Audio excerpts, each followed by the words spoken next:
Today we do the second part of our tetralogy,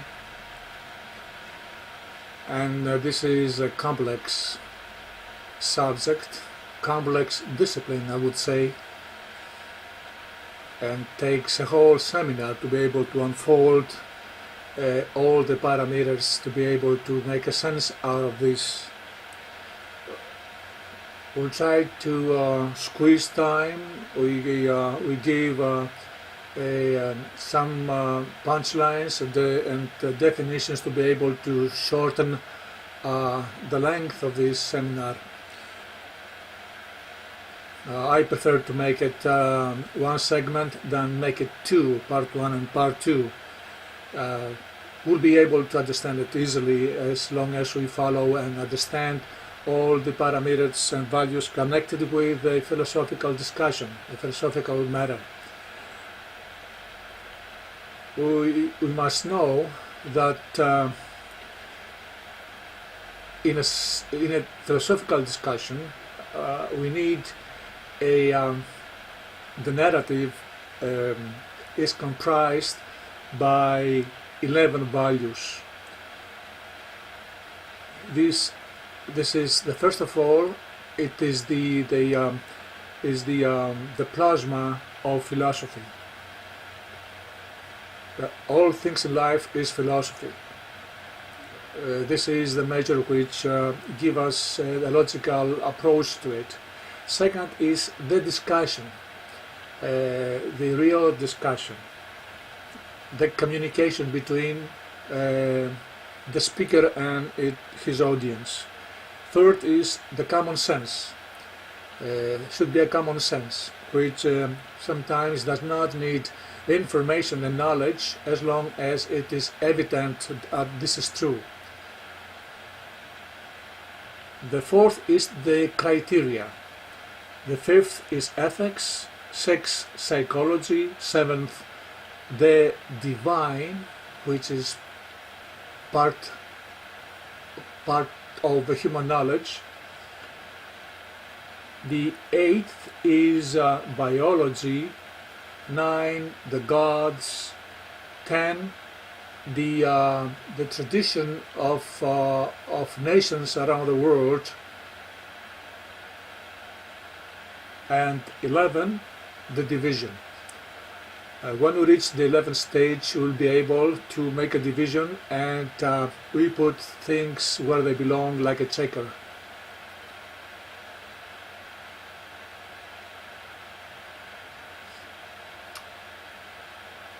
So we have to go. I'll give you the definition of tyranny. We'll go. I'll show you lexicons which you can read it. It's in Greek.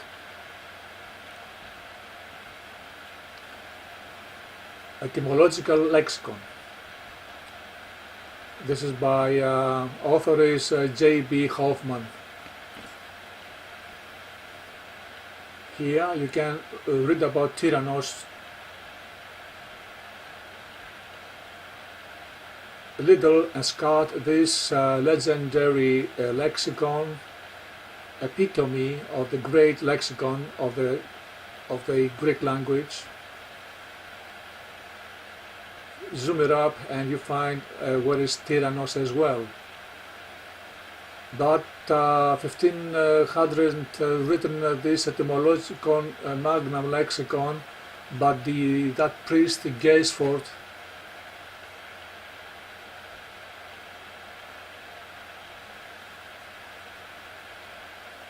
on top right, on top left, I'm sorry. Here we go to the a work done by Peter Krenz on the 30 Tyrants of Athens. Attica, whole Hellas,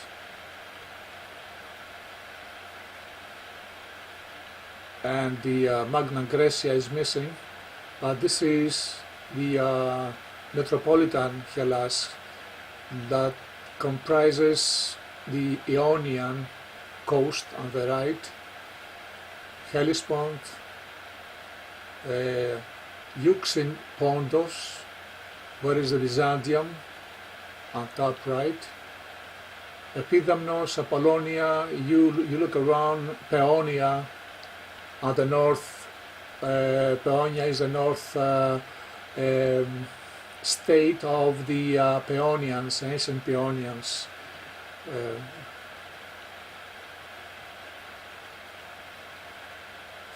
Thracians and so forth. This is the 30 tyrants. It's good to know. The leader of them was Critias, from the tribe of lenhths. Critias didn't learn much from Socrates, and he wanted to persecute his teacher, assigning him to do some evil deeds. Socrates, that magnificent personality,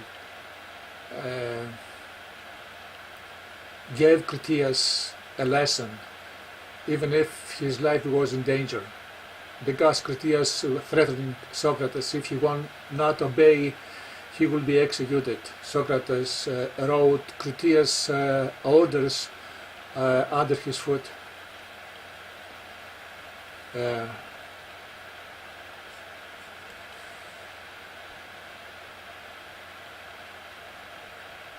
This is the events, a chronology of the events. This is a code, a legal code.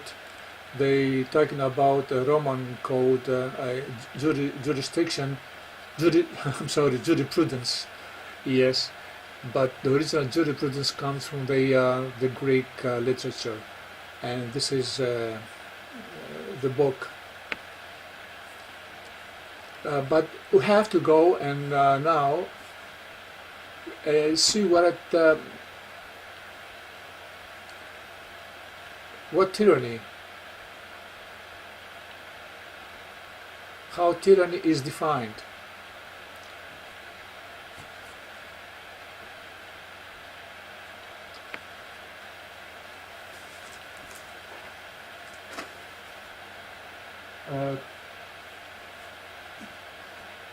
What about reading that magnificent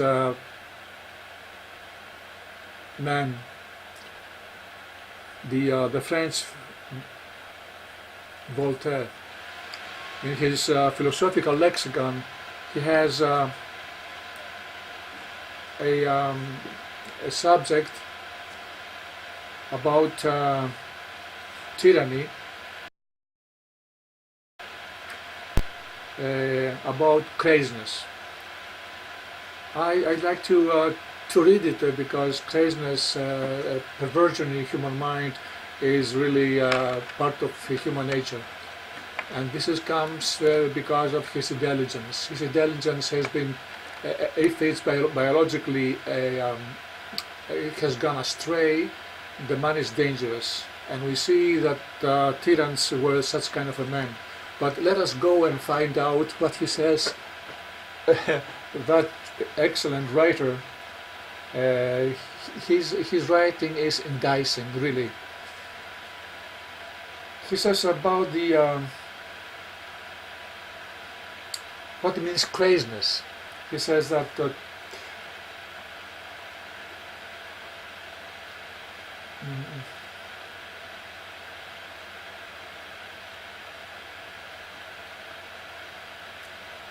the crazy man, he sees red, while the wise men, they see blue. When the wise men listen to music, the crazy man listens to the braying of a donkey.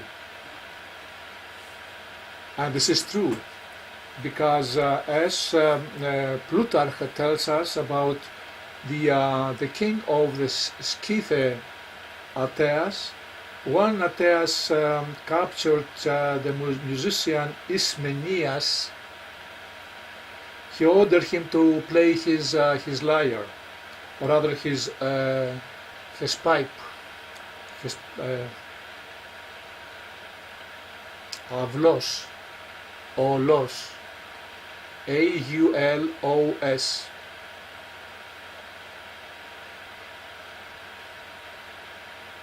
During his dinner and his guests as well.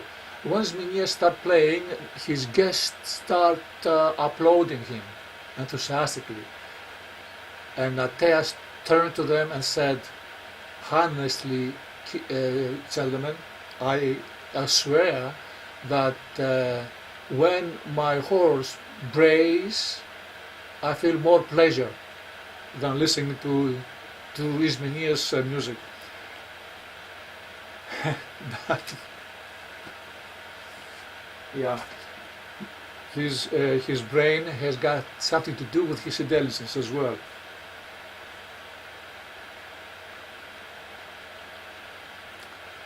Yeah.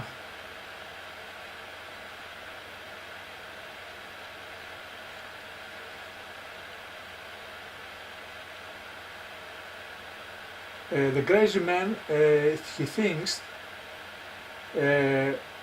that he watches comedy when the wise man watching a drama.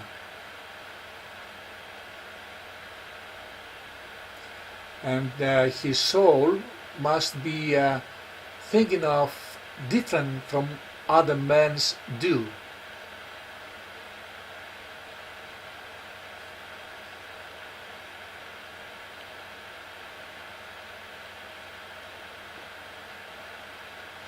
The crazy man's soul is pure, he says, Voltaire. His soul is not a victim of a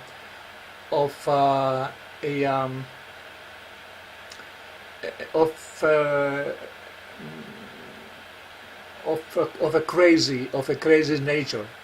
His soul, the crazy man's soul, he is not under the auspices of craziness. It has all the support to hold on its body. It cannot change its substance. Moreover, we guide this kind of a soul with a straitjacket, and we lead this soul into an asylum. Well, whatever it says, whatever a soul of a crazy man's is made of, there is no escape. We have to lead it there where it belongs. On tyranny, then, Voltaire says also, this is interesting because we will find it in our discussion.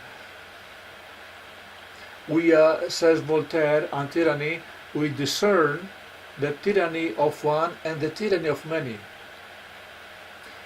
This of the many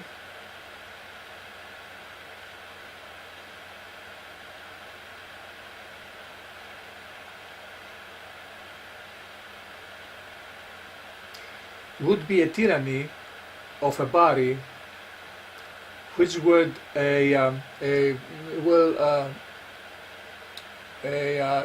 tread upon the human rights of other bodies, or on the rights of other bodies, and he will force a tyranny, a despotism, with the help of the laws.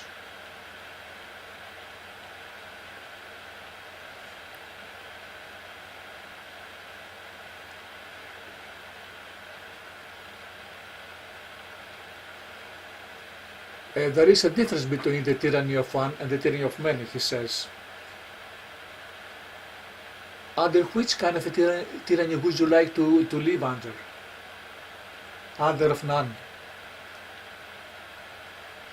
But if I had to choose, I would like to choose the tyranny of the one than the tyranny of many. A despot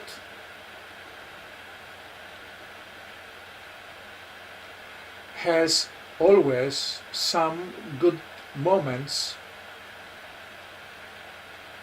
but the assembly of many despots, they have none. If one tyrant behaves me with injustice, I am able to handle him using his lover, the woman he loves, or his concubine. Okay, I can use her to disarm him.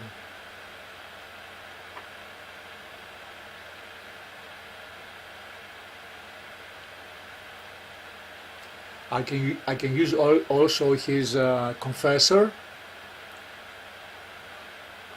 or the man who is a server to him all the time.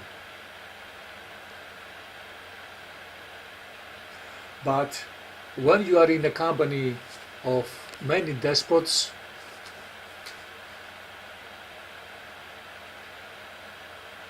this company seems to be unaffected, unaffected of all this.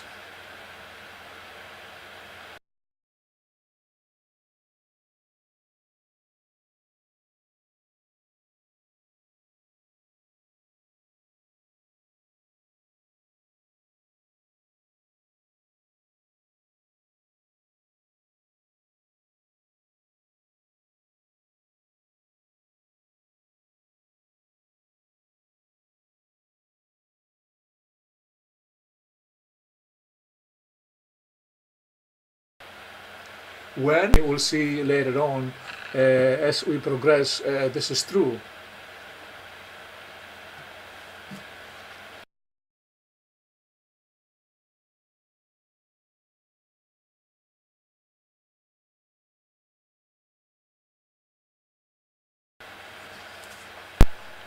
The book, this book of Greek jurisprudence, says about tyranny.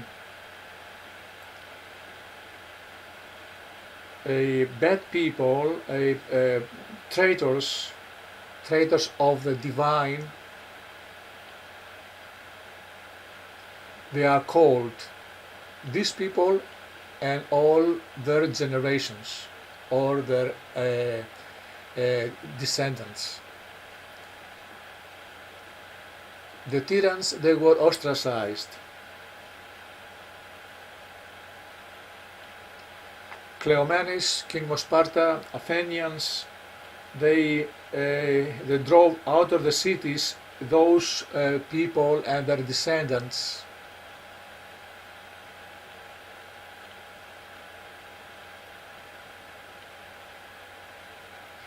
Even they would dig up their tombs, the descendants' tombs, were the burials, and they took away their bones out of the city.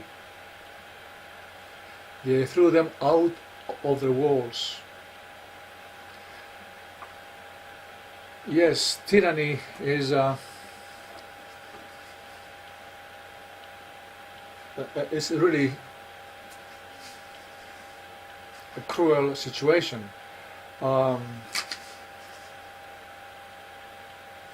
Demosthenes also, he has to say something about it too. He says, Demosthenes,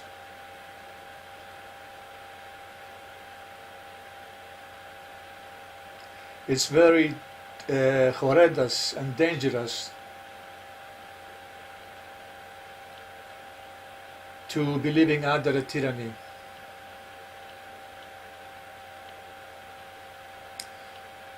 because the legislature, that tyrannical tyrannical establishment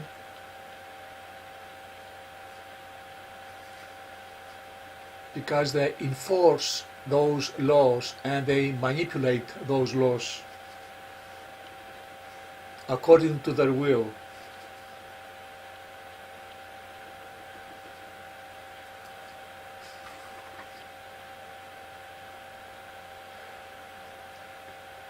A tyrann has taken the law into his hands and in his free will manipulate, deform any law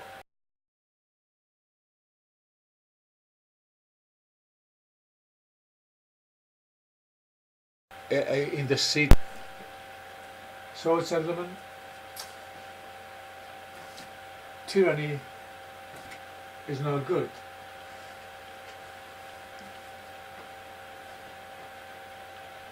Also, the dictionary of the famous Bertrand Russell on mind, matter and morals, he has to say about totalitarian state. He says,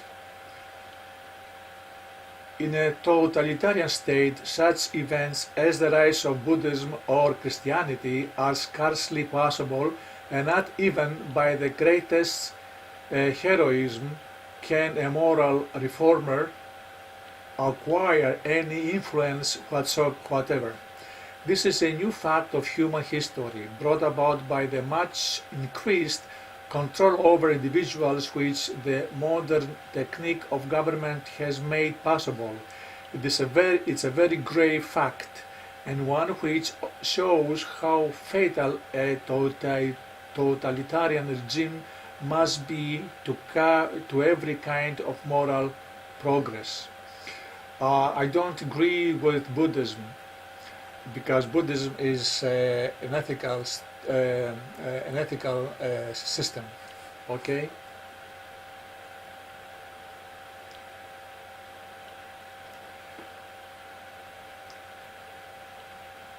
Christianity can use it for its own purpose. It's two different values. The same thing, it's element theognis that Megarian bright philosopher has to say about tyranny. He says about tyranny, ούτε τον τύραννον ελπίδες κέρδους να αφήνεις, ούτε να τον σκοτώσεις, όρκο στους θεούς να δίνεις. Neither the tyrant hopes, you can have hopes from a tyrant, neither to kill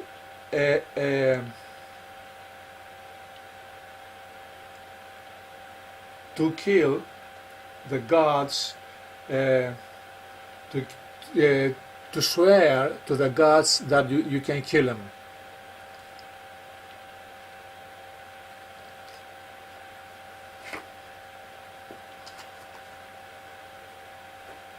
From history, we have divided human history in two parts. The one is the time when humanity lived under freedom. The freedom was in Hellenic times until 325, and then afterwards humanity lived in the world of Christianity, and this is under effect for the Western Hemisphere. The Western Hemisphere became a land of under the boot of Christianity.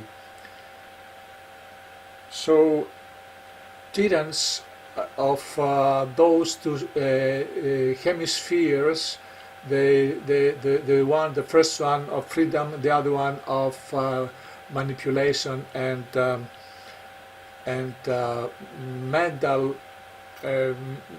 How can I put it? It's a mental. violation of mental capacity, mental freedom. When you have dogmas which enslave the human mind, this is the Christian era, based upon false and pseudo philosophical dogmas. Tyrants also, they have a different natural disposition on those two hemispheres, and during the Hellenic times most of them were naturally disturbed, and but the ones who grew in the times of our mental subjugation are different, and they also invented some other parameters. We'll see them. Plutarch has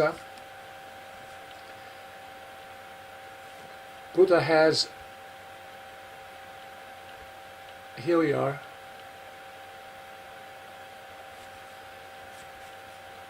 We'll see now a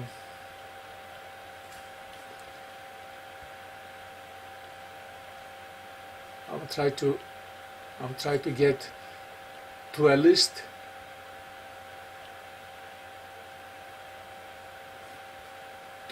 of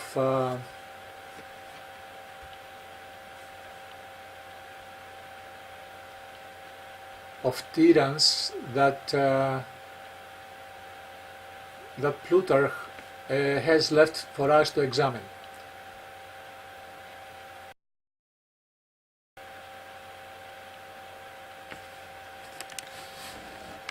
And this is the catalogue of as an example of the tyrants that they were existed. They left for the posterity their stigma.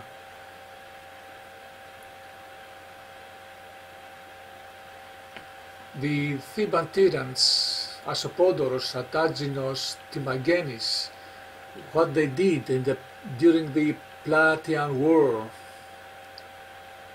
They killed 600 compatriots fighting on the side of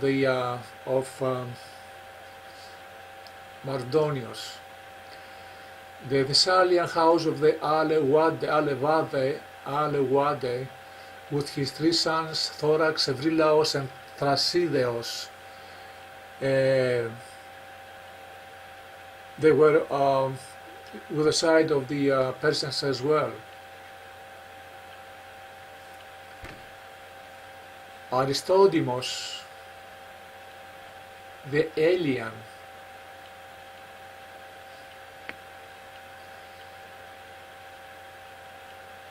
what you can do is you freeze and you read their stories.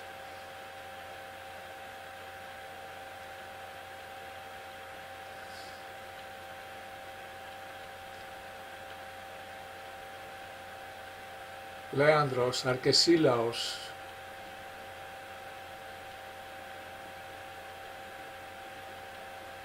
and this is very interesting, gentlemen. Aristodemos the Malakos, the soft-minded. It's a very famous word, and when you pronounce it, one bursts into laughter. Is wide used here in Hellas. It's a password for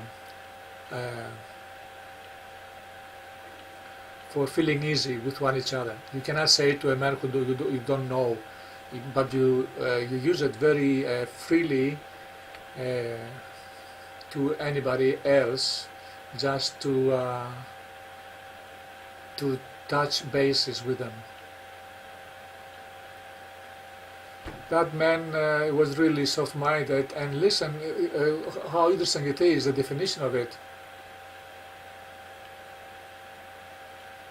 He was called a malakos, soft-minded, soft-headed,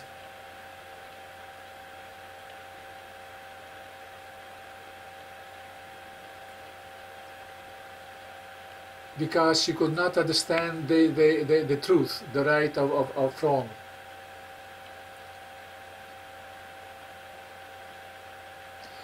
They called him, barbarians called him so.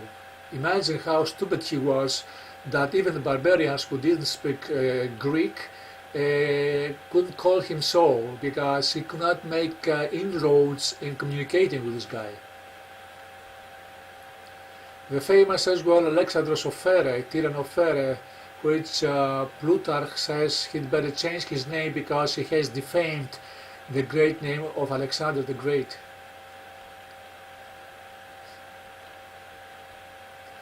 Riandros, that was a cruel man and a pedophile.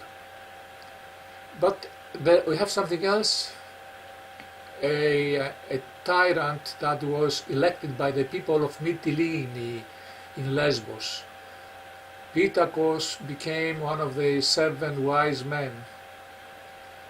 That brute man Dionysius the elder made fun out of the philosophers, because those guys in need, they clatter to his court, and Dionysius took advantage of their weak position and made fun out of it. But Aristippus, that Kyrenian philosopher who founded the Kyrenic school used him properly.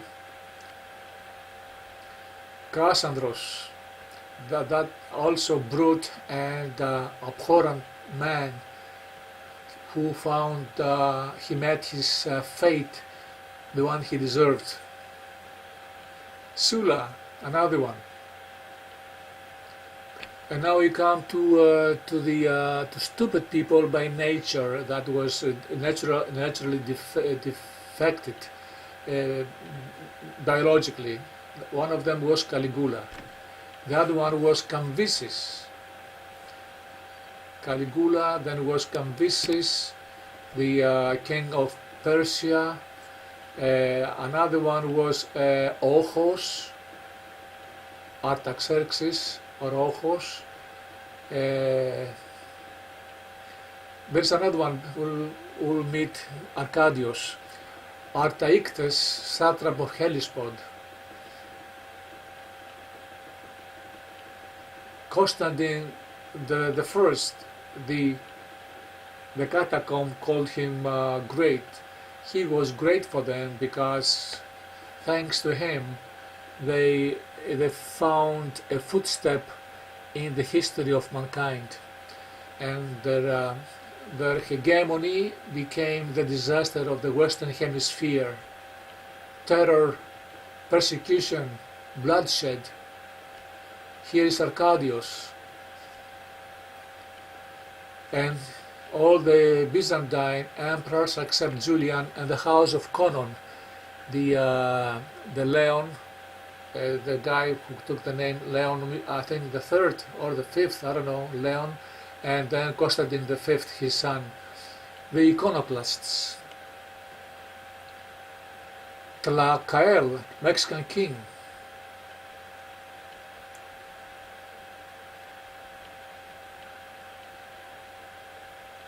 So we gave you a little bit of tyrants of the time of the Hellens, Romans, Hellens, the rest traditional cultures of the world,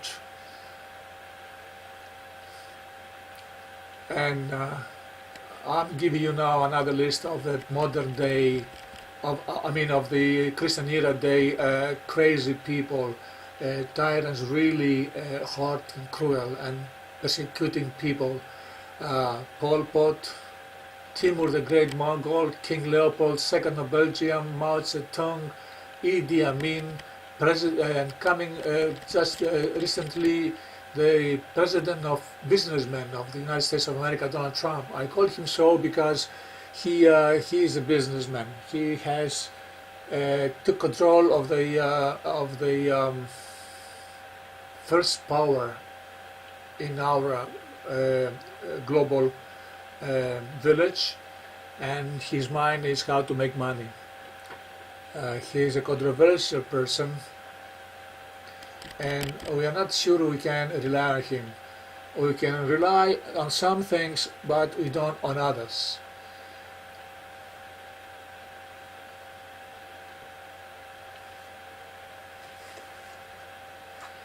Today, they have made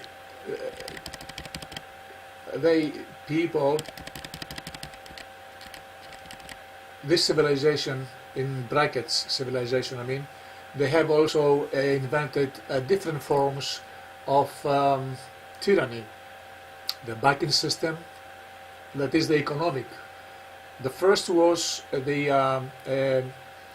Jewish religions, the enslavement of the freedom of human mind. Second came the economic system they brought on. This is the banking system, which comprises enslavement of human being. We are living now, humanity is living now under the butt of terror, people dying in hunger. Humanity is in surplus of technology and means of generating food, but all of these useful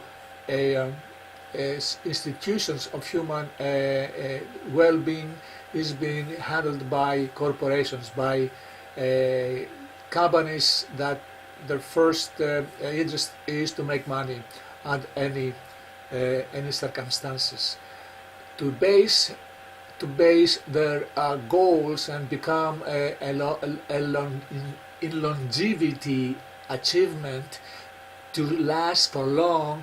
They have to also to implement and to invent a political system to be able to excuse, to use it as a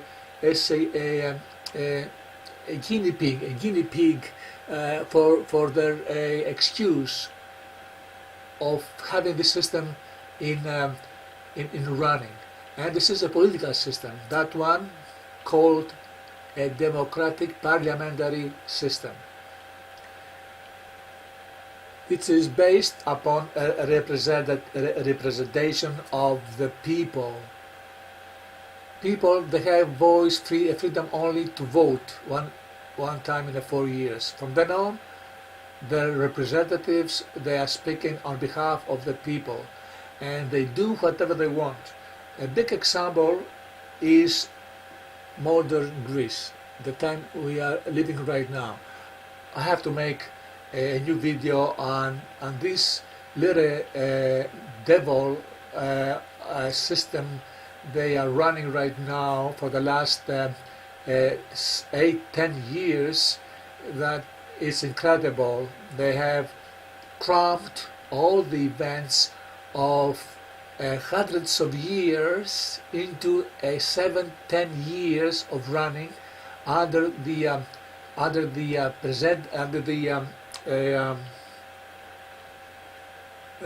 premiership of elected prime minister of this country. Every one of those people, they use it on free will to twist and turn the screws on the system to make it work on the benefit of the corporations.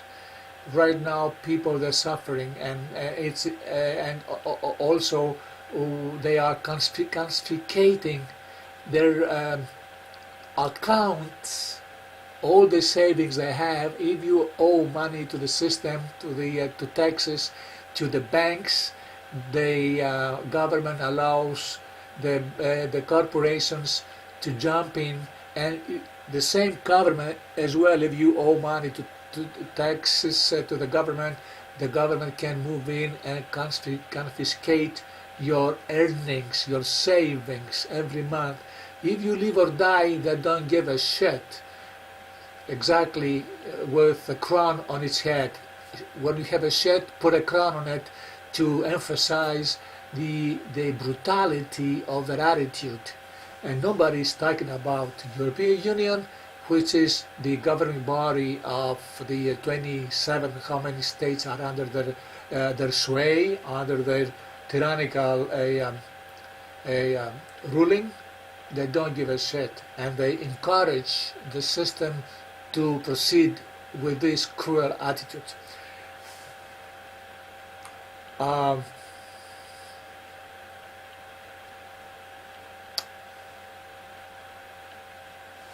You can tell us which tyranny you prefer to live, gentlemen, under the freedom, under the tyranny at the time of the free man, or under the tyranny of the Christian. And to make it more clear, under the freedom of Hellenic thought,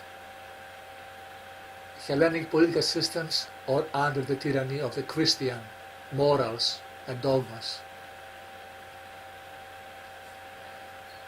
I'm sure all of us have experiences of our lives at the present time, and we can tell. And from what I show you from the tyrannies of the Hellenic times, they have no comparison with today. Today they have people are victims, are ready-made sacrificial victims, not to the one man, which you can handle, as Voltaire said wisely, but you are under the chains of a system. You can't go anywhere. Even the justice system is working for the benefit of the corporations. Individuals have no support, and if you're going to go ahead and touch bases with the justice, you have to have money to be able to pay your lawyer and to meet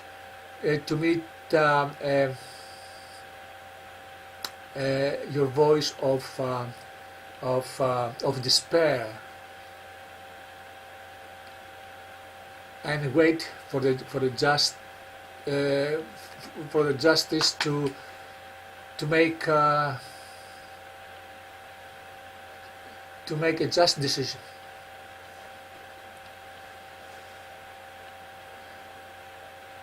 Some people, some rulers in this world, they try to get away from it, but some of them, they found dead, persecuted, their countries destroyed. Syria, Libya, Gaddafi, a bright man, good for his people, a tyrant in the type of Pittacus, of Pisistratos. The system, they killed him, destroyed his country. Same Saddam Hussein in Iraq. Syria at the present time was fighting the evil for 5 years, and Assad, his ruler, called Russia and got rid of that evil. There are other people who try to get away. Venezuela, Maduro, Nicolas Maduro, he's fighting with fists and nails to get away from it. The Philippine guy, let's see the name, Duarte, yes.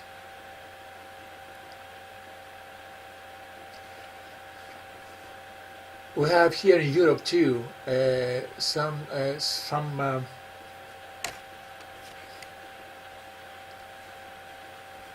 bright people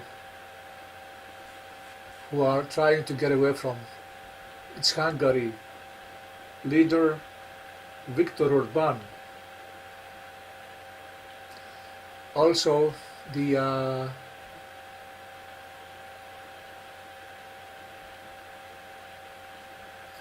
Czech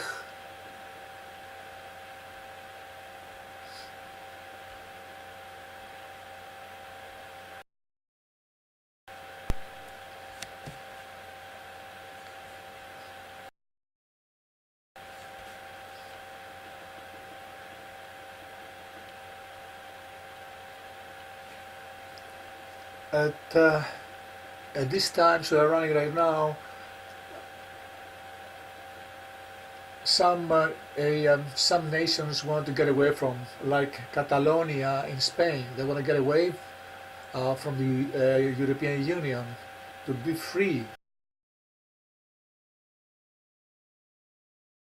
Kurds, the Kurds who have a long history, which Xenophon met them during the Cyrus Anabasis, when his 10,000 army returning from Cunaxa after the defeat of Cyrus. He met Kurds on their way back, and they fought them on the mountains of Syria and Mesopotamia. That nation, the Kurds, they try to have their own country, but they don't let them. They don't let them.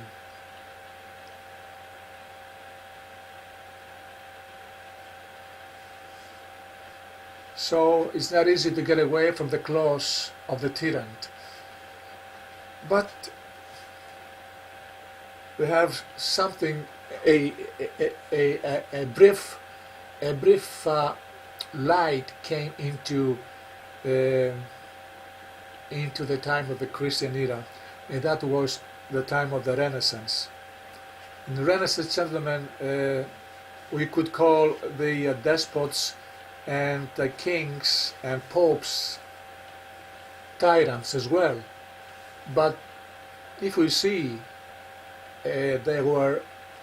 some of them were really benevolent, open-minded, patriots, and patronizing arts and science.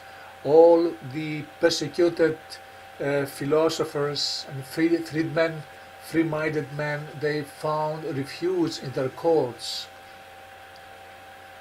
Beloved popes, the Renaissance popes, have left a bright posterity on the making.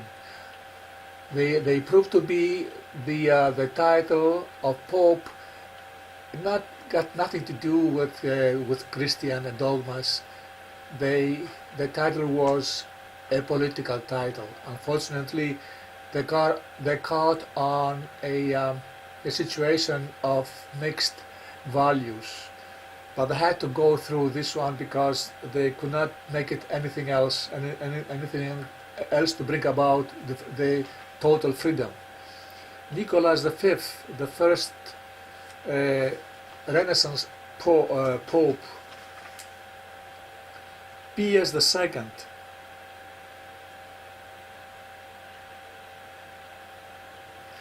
he called himself Silvacam Amateur, that means lover of woods. He tried to save the ruins.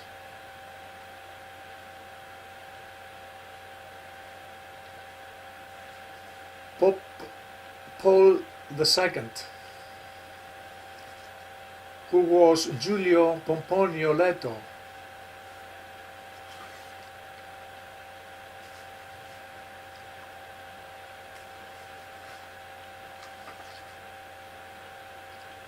the great Borgias, gentlemen, Rodrigo Borgia, and that the work of Durant says about Rodrigo Borgias, who became Alexander VI. He took the name of Alexander in honor of Alexander the Great. He says of him, it was a pagan beginning of a pagan pontifex about Alexander the Sixth. Then Caesar Borgias, from the Borgias family, he took the name Heracles. He was strong like Heracles.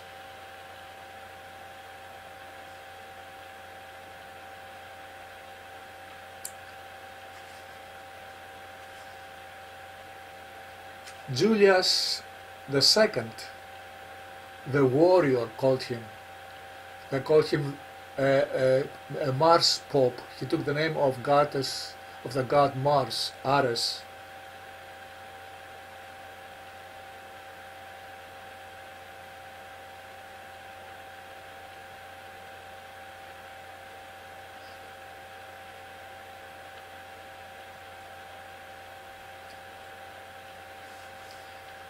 The man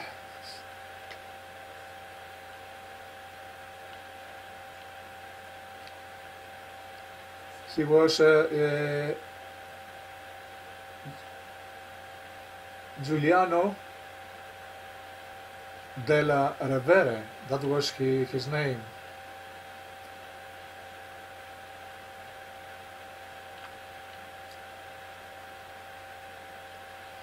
But Julius, he was not a good one, just like the other one, the Pope Sixtus the Fourth.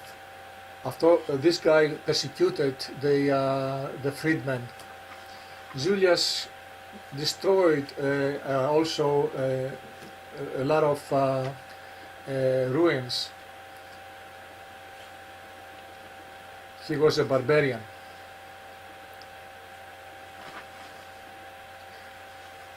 Barbarian in a sense of his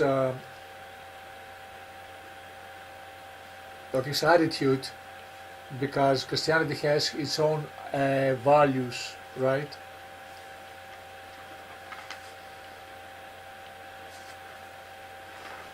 Then came Leon the Tenth.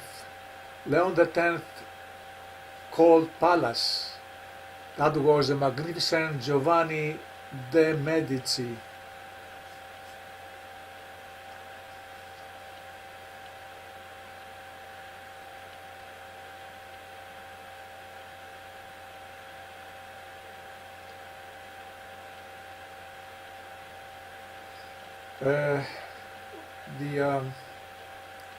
Duran says, once Venus, he tried to make a parallelism with the rest of with the previous popes. He called about Alexander, called him once he was Venus, then reigned Mars, Julius, then came Pallas, the wisdom, Pallas Athena, the wisdom of Giovanni Medici.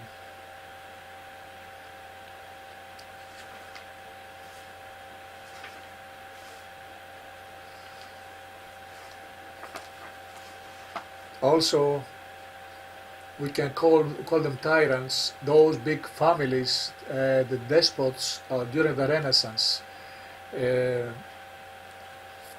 But they were not tyrants, they were patrons, or as we said, of free men, of poets, writers, philosophers, and all of them, they helped all those persecuted, and they were inviting wisdom and learning in their courts, and they pay them handsomely. Some families of the Renaissance who have that renowned connotation, an epithet of positive tyrannism, are Francesco Sforza families in Milan, Viscondis again in Milan, Estensis in Ferrara, Alfonso the Magnanimo in Naples, the Medici in Florence, Montefeltri in Urbino, Malatestas in Rimini, the whole Venice, said the man. Giovanni Bantevoglia in Bologna. So tyranny has got nothing to do with these houses. But the Reformation came around the corner, and again Europe fell under the dark boot of the Christian dogma again.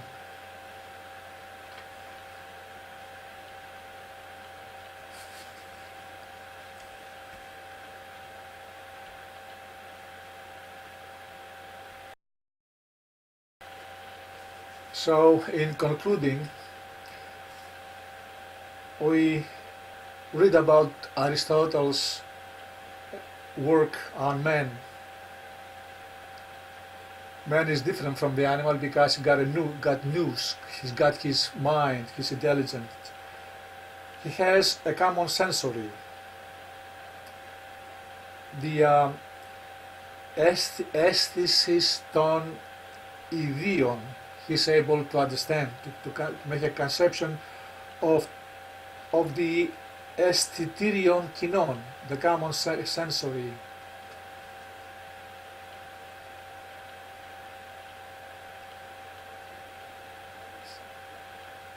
Man is a political animal, says Aristotle.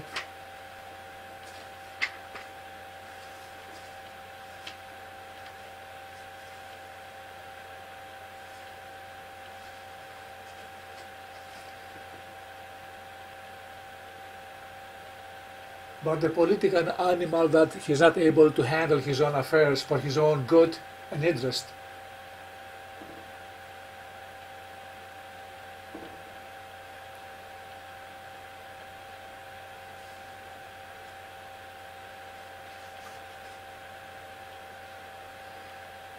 He's got prudence.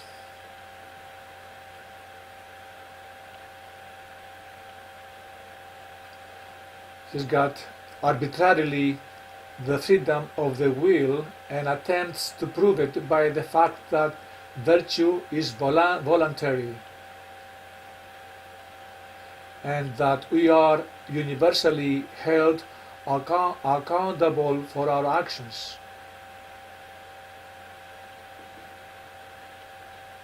He's got nous or λόγος πρακτικός, διάνοια πρακτική των λογιστικών, in distinction from the επιστημονικών, the scientific.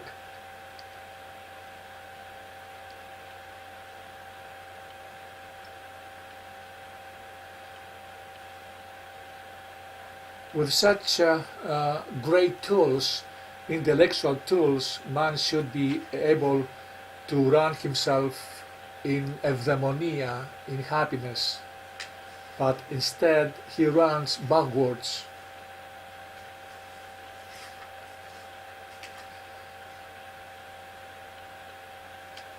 Anthropos physi politikon xon, he says.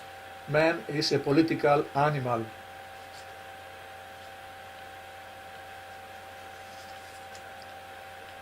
Ή του ευξήν κοινωνία, ξοής τελείας χάριν και αυτάρκους, he says in his political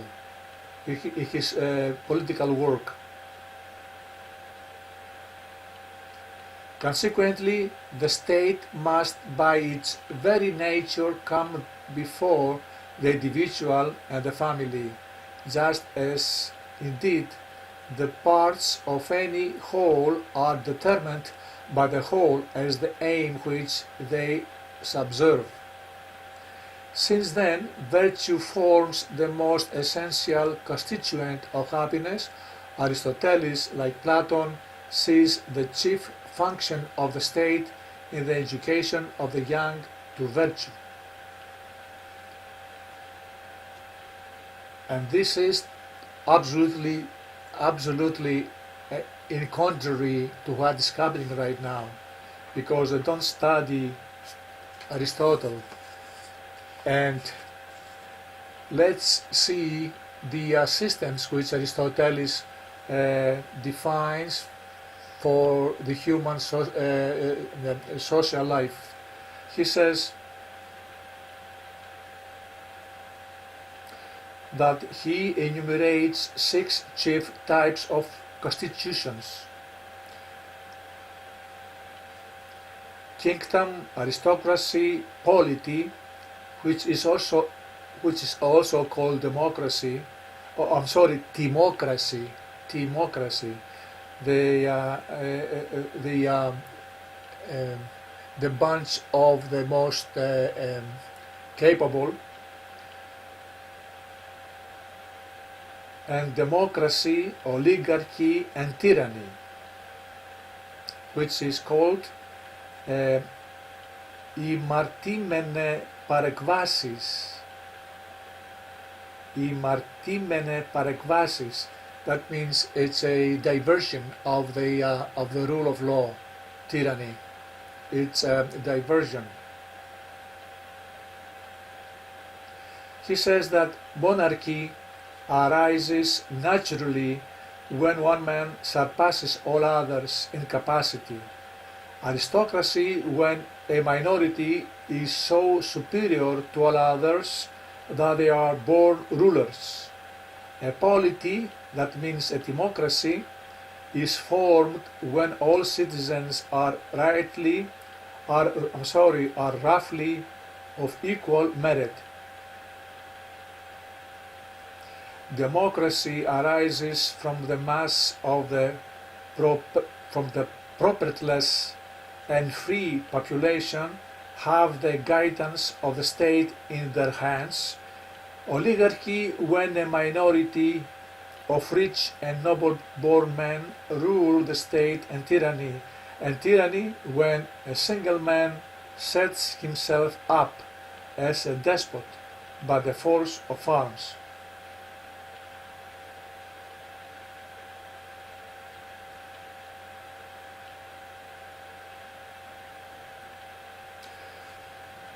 Under these circumstances, gentlemen, we examined tyranny, and today tyranny is like an octopus with many arms, like a hydra with many heads. You cut one, and many spring out of the dead one. And we need a Heracles to burn the good and stop the rebirth.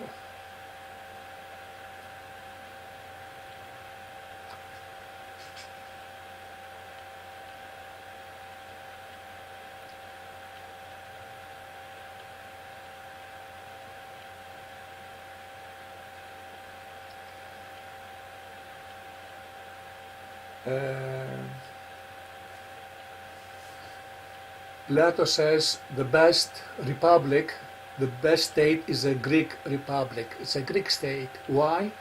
Because Greek it is only among the Hellens that he and Plato could find the qualities which make possible the union of freedom and civic order.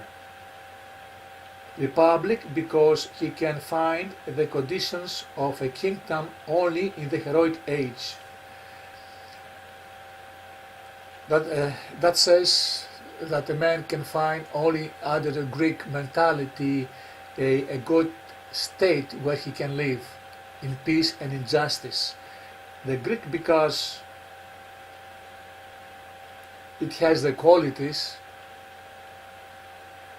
who can make possible the union of freedom and civic order. Those two things you have to coordinate, freedom and civic order together, because otherwise you become anarchy.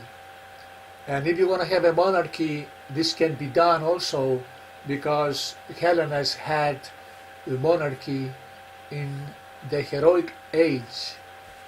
That's also a viable institution.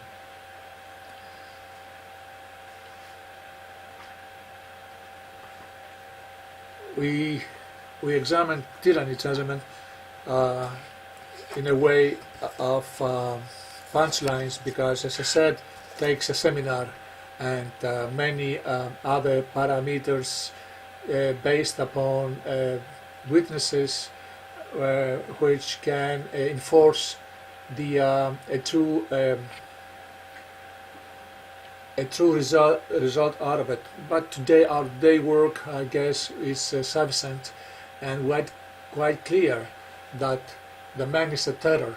True, the man is a real terror at any circumstances. That's why we need the Greek mentality to live under a state, either as a republic, a democracy, or other, a tyranny or a monarchy, because barring the biological defects of a man, a tyranny like Pisistratos, like Pittacus, like those great monarchs and popes during the Renaissance came around. But that time was clouded under the auspices of a dogma which was infiltrating the air that people at that time were breathing from. The air in the Renaissance was still a Christian dogma, and that proved to be when the Reformation came around, and we came today to live under that turn of events.